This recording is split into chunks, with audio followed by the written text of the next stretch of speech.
உடல் ஜீரண கோளாறுகளுக்கும் வயிற்றெரிச்சலுக்கும் சரியான ஒரு தீர்வு. Taste Daily. Taste the Daily.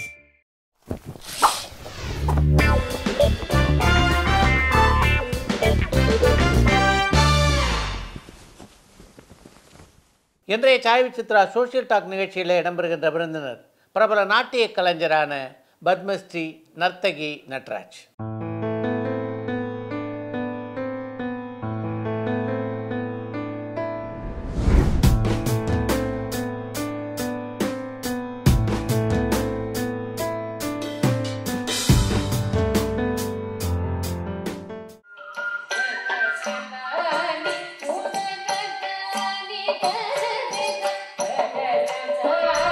பாரதத்தை இவங்க விரும்பினாங்க. இன்னைக்கு பாரதமே இவங்களை விரும்புகிற அளவுக்கு இவங்க வாழ்க்கை உயர்ந்திருக்கு. இவ்வளோதான் நம்ம சுருக்கமாக சொல்ல முடியும். தன்னம்பிக்கை, விடாமுயற்சி, உழைப்பு ஆகியவற்றின் துணையோடு இன்றைக்கு உலக சாதனையாளராக விளங்குகின்ற நர்த்தகி நட்ராஜ் தன்னுடைய வலிமிகுந்த வாழ்க்கையிலே தான் பெற்ற அனுபவங்கள் பலவற்றை இந்த நேர்காணலிலே பகிர்ந்து கொண்டிருக்கிறார். Chai with Chitra, Social Talk.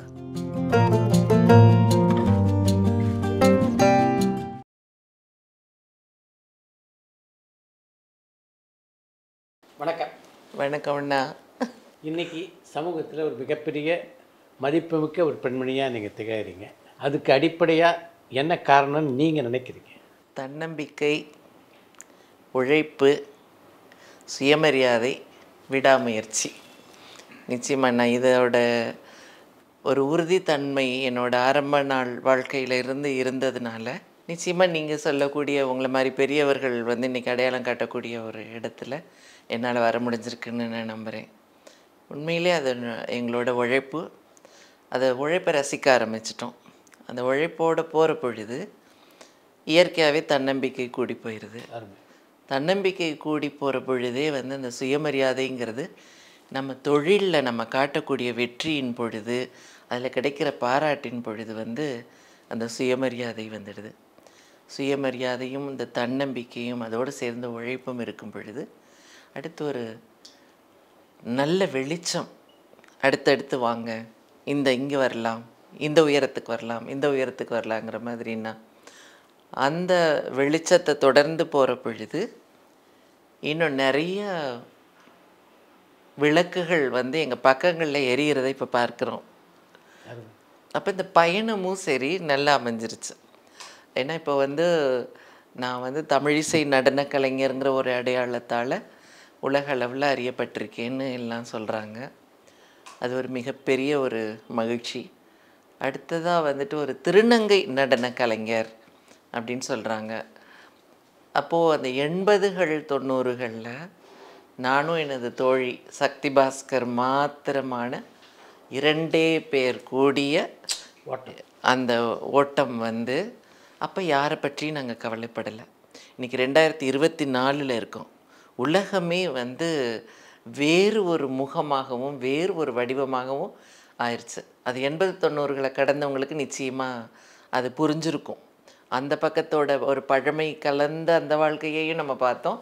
இப்போ ஒரு புதுமையோடு கூடி இவங்களோடையும் நம்ம இணையாக போட்டி போடக்கூடிய தன்மை. அப்போ 80-90களில் நானும் சக்தியும் மிக தைரியமாக ஆமாம் நாங்கள் திருநங்கைகள் அப்படிங்கிறத ஒரு சத்தியத்தோடைய பெருமையோடையும் அறிவித்து வெளியில் வந்தோம்.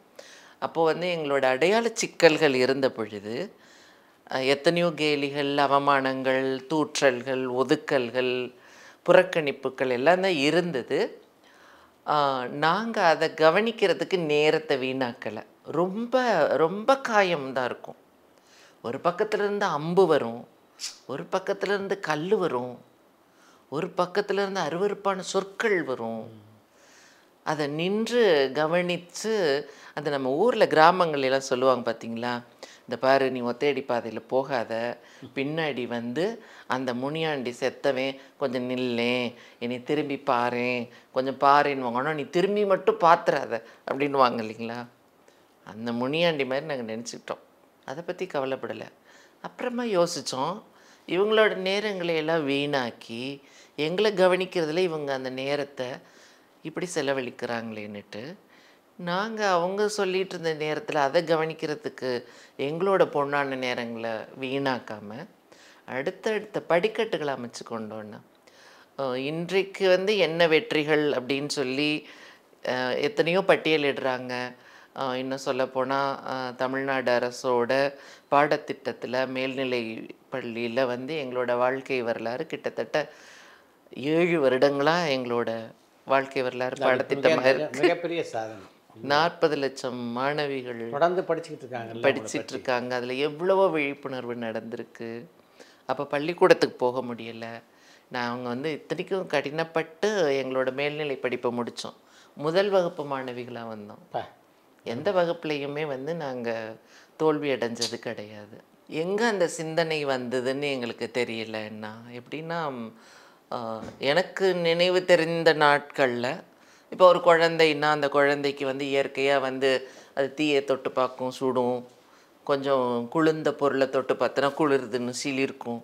இது எல்லாம் எப்போ ஒரு குழந்தைக்கு தெரிந்த மாதிரியான இந்த நடராஜன் பேர் வைக்கப்பட்ட இந்த குழந்தைக்கு 10 குழந்தைகளோட 5வது குழந்தையாக பிறந்த ஒரு செல்வந்த குடும்பத்தில் பிறந்த ஒரு குழந்தைக்கு எப்போ தீ சுடும், தண்ணீர் குளிரும் அப்படின்லாம் தோணின பொழுதே வந்து பெண்மை உணர முடிஞ்சுது.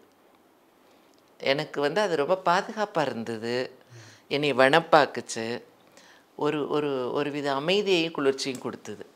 ஆனால் நிச்சயமாக உங்கள் கண்களுக்கு நான் வித்தியாசமாக தெரியுறேங்கிறது வந்து நீங்கள் சொல்கிறதுனால எனக்கு தெரிஞ்சுது.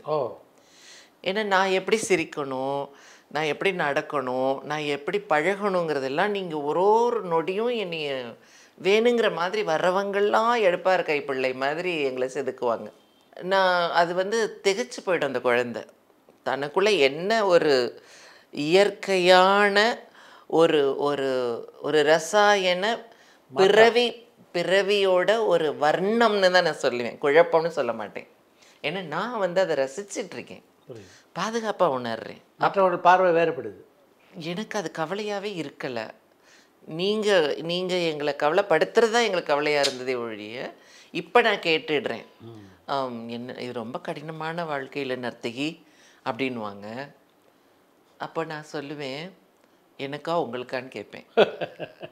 ஏன்னா நான் மகிழ்வாக இருக்கேங்க.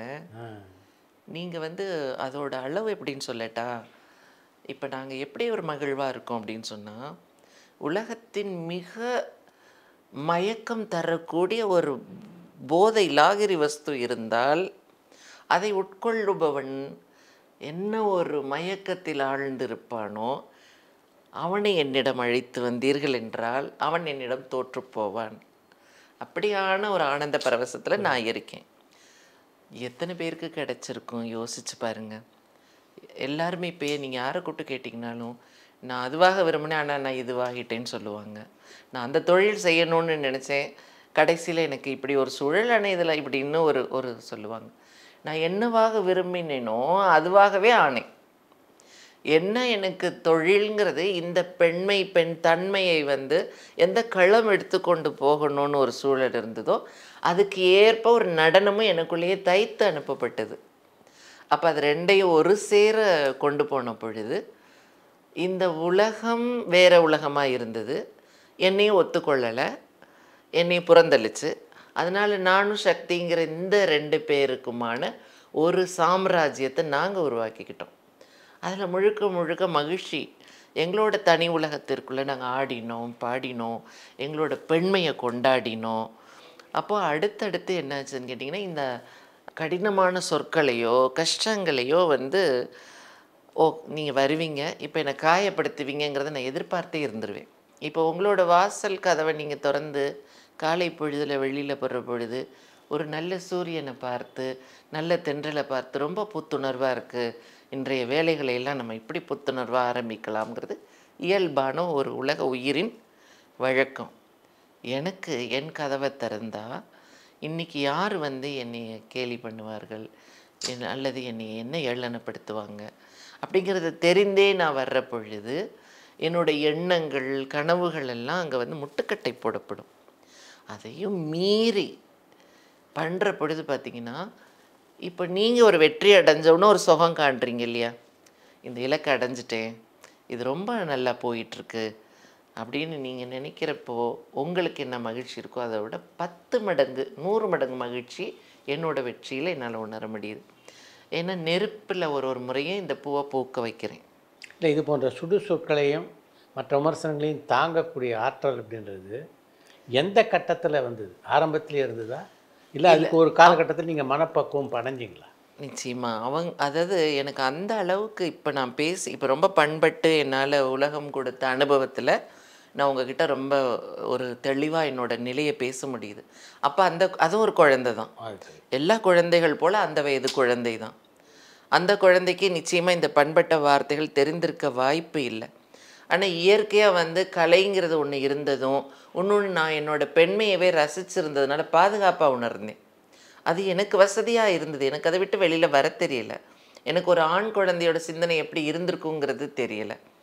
அப்போது நல்லா படிப்பேன். நான் படிக்கிற பொழுது தமிழ் இலக்கியம் என்னை ஒரு பெரிய மகாராணின்னு எனக்கு ஒரு கிரீடத்தை சூட்டுச்சு. நான் எல்லாரும் இப்படியே சொல்லிகிட்டே இருக்காங்களே, அப்போ நான் யார்? அப்படி இவ்வளோவெல்லாம் ஒரு ஒரு மனித இனமாக கூட அவங்க கண்களில் படலைன்னா அப்போ அது இலக்கியங்களே நிச்சயமாக இருக்கும் இல்லையா அப்படின்னு சொல்லிட்டு தமிழ் இலக்கியம் படிக்க ஆரம்பித்தேன் எனக்கான ஆசையில். அதில் படிக்க போனால் பாரதியாரோட கவிதைகளில் போனால் பாரதியார் கண்ணனை பெண் குழந்தையா தாயா காதலியாலாம், ஆஹா இது என்னது, இங்கே ஒரு பால் மாற்றம் நடந்திருக்கணும்னு மெல்ல நூல் பிடிச்சி மேலே போனால் அப்படியே ராமலிங்க அடிகளார் திருவருட்பாலை அப்படியே தண்டனிட்டேன் என்று சொல்லடி சாமிக்கு நான் எல்லாமே தலைவன் தலைவியோட காதல்கள் என்ன, ஆகா நமக்கு ஏற்கனவே யாரோலாம் கட்டியம் கூறியிருக்காங்களேன்னு ஒரு விதம் மதர்ப்பு வந்துடுச்சு. மெல்ல மெல்ல நூல் பிடிச்சு இப்படியே போனால் தேவாரம் திருவாசகங்கள்ல எல்லாம் பார்த்தீங்கன்னாக்கா இறைவன் ஆணும் அல்லன் பெண்ணும் அல்லன் அன்று அழியும் அல்லன்னு இறைநிலைக்கே நம்ம பார்க்கப்பட்டிருக்கிற பொழுது அந்த திருவாசகத்தில் 18வது திருவம்பாவையில் அண்ணாமலையான் அடிக்கமலம் சென்றிரஞ்சும் விண்ணோர் முடியின் மணித்தொகை வீரற்றார் போல் கண்ணார் ஒளிமலிங்கி தாரகைகள் தாமகள பெண்ணாகி ஆணாய் அழியாய் விரம்கொழி சேர்ந்து இறைவனை சொல்லியிருக்கிறாங்க. அப்போ ஆகா இறைவனே தன்னை நீங்கள் எப்படி ஒப்பிட முடியும்? இறைவனை ஒரு ஆணுன்னு சொன்னீங்கன்னு வச்சுக்கோங்களேன், அப்போ பெண் இழுக்கா போயிடும். இல்லை இறைவன் பெண் தான் அப்படின்னு சொன்னால் ஆண் இழுக்கா போயிடும். அதனால் ஒரு தத்துவம் அவர் ஆணும் பெண்ணும் கலந்த உமையொரு பாகன் அப்படிங்கிற பொழுது அப்போ ஒரு பாலில் இரு பாலையும் உணரக்கூடிய ஒரு பேராற்றலை இறைவன் மிகுந்த கற்பனையில் படைத்த படைப்புகள் நாங்கள்னு எனக்குள்ள ஒரு உறுதித்தன்மை வந்த பொழுது பார்த்திங்கன்னா நிஜமாகவே நீங்கள் சொல்கிற மாதிரி சினிமாவிலெல்லாம் காட்டுற மாதிரி எனக்கு பின்னாடி ஒரு பெரிய ஒளிவட்டம் வந்தது போலையும் எனக்கான இறக்கைகள்லாம் எனக்கு விரிந்தது போலவும் என் தலையில் ஒரு கிரீடம் சூடினது போலையும் எனக்கான அதை தான் சுயமரியாதை நான் சொன்னேன். அந்த சுயமரியாதைங்கிற வார்த்தை என்னையே நானே காதலிக்க ஆரம்பித்தது, என்னையே நானே ரசிக்க ஆரம்பித்த பொழுது இந்த இலக்கியங்களுக்குள்ளே புகுந்தேன். தேவாரங்களை நல்லா படிக்க ஆரம்பித்தேன். நாலாயிர திவ்ய பிரபந்தத்தில் 12 ஆழ்வார்களுமே தன்னை ஒரு தலைவியாகவும் அந்த பெருமாளை தலைவனாகவும் கொண்டு அந்த பாவத்தில் பாடியிருக்கிற விடயங்கள் எல்லாம் எனக்கு வசதியாக்கி கொண்டேன். அதை படித்து இன்னும் உள்ள போனாக்கா சிலப்பதிகாரத்தில் நின்னா இன்றைக்கு உலக கலைகள், உலக அரங்க கலைகள் எதை எடுத்தீங்கன்னாலும் சரி, நீங்கள் உலகின் பரந்துபட்ட எந்த நாட்டு கலைகளாக இருந்தாலும் அந்த கலைகளை நீங்கள் ரசித்த பின்பு இதோட வேறு எங்கே இருக்கும் அப்படின்னு நீங்கள் தேட ஆரம்பிச்சிங்கன்னா இந்த பூமி பந்தில் அதெல்லாம் நூல் பிடிச்சு நீங்கள் வந்தீங்கன்னா நம்ம தமிழ் இலக்கியத்தில் சிலப்பதிகாரத்தில் மாதவி ஆடின்னு 11 வகை ஆடலில் நிற்கும். அரங்கேற்ற காதையில் 2ஆம் நூற்றாண்டிலேயே அரங்கம் எப்படி இருக்கணும், திரைச்சீலைகள் எப்படி இருக்கணும், பக்க கலைஞர்கள் என்ன மாதிரியான வித்வத்தோடு இருக்கணும், ஆடக்கூடியவளுக்கு என்ன திறன் இருக்கணும் அப்படின்ற வகுப்புகளை எல்லாம் அவளே வகுத்து விட்டு 11 வகை ஆடலை வகுத்திருக்கிறான். அந்த 11 வகை ஆடல் தான் இன்றைக்கு உலகத்தில் நீங்கள் எந்த ஆடல் வகைகள், ஆடல்ங்கிறது வெறும் நடனமாக நீங்கள் சிந்திக்க வேணாம், இயல் இசை நடிப்பும் கூத்துமான நாடகத்தமிழ் எனும் கூத்தின் மரபான நடனம் இப்படி கூட வச்சுக்கலாம். அதில் 9வது வகை ஆடல் வீழ்ந்தாடல் வகையைச் சேர்ந்த பேடியாடல்னு ஒரு பாத்திரத்தை அந்த பெண் ஆடி இருக்கிறாள். 11 வகை ஆடலில் 9வது வகை ஆடல் பேடியாடல். அப்போ பேடியாடல் அப்படிங்கிறது வந்து மிக உயரிய கண்ணோட்டத்தில் பார்க்கப்பட்டு ஒரு ஆடலாக இருக்கும் பொழுது எனக்கு இன்னும் ரொம்ப அந்த இலக்கியத்தின் பேரில் ஆசை வந்து எனக்கு ஒரு அந்த எண்ணை தேட போயிட்டு அப்புறம் இலக்கியத்தோட சுவைகளுக்குள்ளார போக ஆரம்பிச்சிட்டேன். ஆரம்ப கட்டத்தில் எங்கே உங்களுடைய பெற்றோர்லேருந்து நீங்கள் வேறுபட ஆரம்பிச்சிங்க? பெற்றோர்கள்ட்ட இருந்து வேறுபட ஆரம்பிச்சது நல்ல ஓரளவு படிப்பறிவு உள்ள குடும்பம், நல்ல லேவாதேவி பண்ணுற விவசாயம். அந்த மாதிரி என்னோடய தோழி சக்தி நான் ஒரே கிராமத்திலேயே 4-5 தலைமுறைகளாக குடும்ப நண்பர்கள் எல்லோரும் விவசாயத்துலேயும் தொழில்களையும் ஒன்றா இருந்தவங்க. 2 பேரும் ஓரளவு செல்வந்த குடும்பங்கள். ஆனாலும் கூட அவர்கள்ட்ட இருந்த அந்த பண்பு ஒழுக்கங்கள் அப்படிங்கிறது வந்து எங்களை விட்டாகலை. எப்படி நம்மளை செதுக்கிக்கணும். ஏன்னா நீங்கள் கேட்குற கேள்விக்குள்ள உள்ள பூடகம் எனக்கு புரியுது. ஏன்னா அந்த ஒரு இடத்துல தான் வந்து ஒரு பால் குழப்பத்தில் நழுவுற தன்மை. அப்போ தான் வாழ்க்கையை எதிர்கொள்கிற பொழுது அவங்க என்ன ஆகிடுவாங்கன்னா அந்த வாழ்க்கையோட இருட்டு பக்கத்தில் போய் விழுந்துடுவாங்க. அது விழாததுக்கு ஒரு பெரிய காரணம் ஒன்று எனக்குள்ளே இருந்த நடனம், இன்னொன்று என்னோடய குடும்ப பின்னணியில் இருந்த ஒரு சொல்லி கொடுத்துருந்த குழந்தை பருவத்தில் இருந்த கட்டுப்பாடுகளும் ஒழுக்கமும். அது தவிர்த்து என்னோடய தோழியான சக்திக்கிட்ட இருந்த ஒரு ஆசிரியத்தன்மை. அவள் வெறும் தோழியாக இருந்து ஒரு திருநங்கை தோழியாக இருந்து வெறுமனை என்னையை வந்து நம்ம 2 பேரும் மகிழ்ச்சியாக இருப்போம். எப்படி இயல்பான வாழ்க்கையில் இன்றைக்கி நீங்கள் பார்க்கக்கூடியது 2 பேருக்கு அளவற்ற சுதந்திரம். சுதந்திரம்னா எங்களுக்கு கட்டுப்பாடே கிடையாது, எங்களுக்கு கேட்பாரே இல்லைங்கிற பொழுது நாங்கள் எது வேணால் செய்ய முடியும் அப்படிங்கிற இடத்துல எங்களுக்குள்ளேயான எல்லைகளை நாங்கள் வகுத்து கொண்டோம். அது ரொம்ப கடினம்னா. ஏன்னா உண்மையாக நான் நிறைய இந்த விழிப்புணர்வு சொல்லரங்கத்துக்கெல்லாம் நிறைய பல்கலைக்கழகங்களில் நான் வருகை தரு பேராசிரியராக போகிறேன். நிறைய கல்வி நிறுவனங்கள்லாம் நான் பேசுகிற பொழுது சொல்லுவேன், உண்மையான சுதந்திரத்தை எங்கே அனுபவிக்க முடியுமான்னு கேட்பேன் மாணவர்களை பார்த்து. பெரும் சுதந்திரம் இருக்கிற இடத்துல யாருக்கு சுய கட்டுப்பாடு இருக்கோ அவனால தான் சுதந்திரம் என்பதனோட சுவையை அனுபவிக்க முடியும். சுதந்திரம் இருக்குன்னொன்னு எங்கனாலும் கையை நீட்டலாம், எங்கனாலும் காலை நீட்டலாம், எங்கேயும் ஓடலாம், என்னமும் பண்ணலாம்ங்கிற இடத்துல உங்களால் ஒரு முடிவுக்கும் வரவும் முடியாது. மகிழ்ச்சிங்கிற ஒரு விடயத்தை கடைசி வரைக்கும் நீங்கள் கண்டுபிடிக்க முடியாது. அளவற்ற சுதந்திரம் இருக்கிற இடத்துல. அப்போ எங்களை வந்து கேட்பார் இல்லை. பெற்றோர்கள் நிராகரிச்சிட்டாங்க. நீங்கள் கேட்டிங்க இல்லையா, பெற்றோர்கள் நிராகரிச்சிட்டாங்க, சமூகம் நிராகரிச்சிருச்சு, உறவினர் நிராகரிச்சிட்டாங்க. அப்படிங்கிற பொழுது இந்த 2 பேரும் சேர்ந்து அவ கொடுத்த கட்டுப்பாடு பயிற்சி பண்ணு.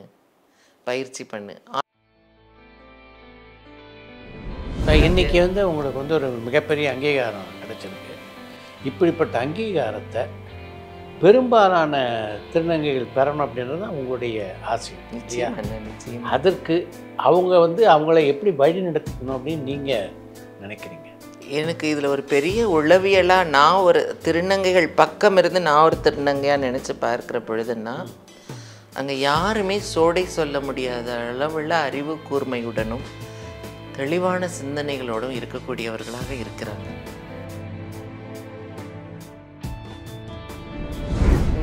நம்ம தாத்தாவும் பாட்டியும் நம்ம அம்மாவும் அப்பாவும் கையில் வச்சிருக்கிறாத ஒரு பணத்தை இன்றைக்கி நம்மளோட பேரன் பேத்தியும் நம்மளோட மகனும் மகளும் 3 மடங்கு 4 மடங்கு சம்பாதிச்சிட்ருக்காங்க. இது போன்ற அங்கீகாரம் எல்லா திருநங்கைகளுக்கும் கிடைக்குதா அப்படின்றது தான் என்னுடைய கேள்வி. அதாவது இயல்பு வாழ்க்கையிலையுமே இயல்பு மனிதர்கள்லையுமே எல்லாருக்கும் சம அங்கீகாரம் கிடைச்சி வாழ்ந்துட்டுருக்காங்களா? இப்போது இன்னொன்று வந்தீங்கன்னா என்கிட்ட நிறைய பேர் கேட்பாங்க. ஆனால் நான் அது வந்து எனக்கு தெரியும் அது ஒரு தவறான அணுகுமுறை தான், அவங்க காயப்பட்டிருக்காங்கங்கிறது எனக்கு தெரியும்.